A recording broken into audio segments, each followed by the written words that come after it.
নমস্কার সবাইকে, আমি তন্নিরূপা। আজকে একটা নতুন শুরু। আমরা শুরু করছি আমাদের ভ্লগ হাঙ্গেরিতে।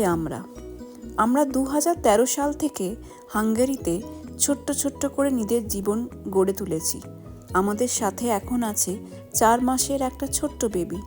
ওর মুখ এখন দেখাবো না, কিন্তু ওর প্রতিটা মুহূর্ত, হাসি, খেলা সব কিছুই আপনাদের সাথে শেয়ার করব। কারণ এই চ্যানেলটা আমরা বানাচ্ছি একটা উষ্ণ কাছের সম্পর্ক তৈরি করার জন্য। এই সপ্তাহে আমরা এসেছি বুডাপেস্ট থেকে 250 কিলোমিটার দূরে ভিলানি বলে একটা জায়গা।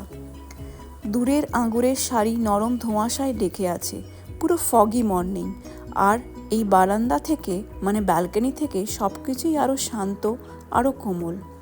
এমন সকালে নিজেকে মনে হয় প্রকৃতির খুব কাছাকাছি, একটা নতুন দিনের নিস্তব্ধ শুরু। এমন সকালে চা না হলে হয় বলুন?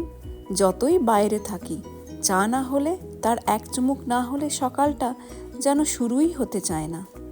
তাই শুরু করলাম চা দিয়ে। ভিলানির এই শান্ত সকালে বাবা আর বেবির ছোট্ট সময়টা দেখে মনে হয় জীবনের আসল সুখ কত সহজ। এটাই আমাদের দিনের সবচেয়ে সুন্দর মুহূর্ত। এখন আমরা বসে আছি ভিলানির একটা ছোট্ট আরামদায়ক ক্যাফেতে। গরম কফির কাপ, নরম আলো আর জানালার বাইরে শান্ত রাস্তা। ক্রিসমাস টাইম তো, এই ভ্রমণের শেষটা যেন আরও সুন্দর করে দিল। এখান থেকেই আজকের ব্লগটা শেষ করছি। ভুল ত্রুটি মাফ করবেন।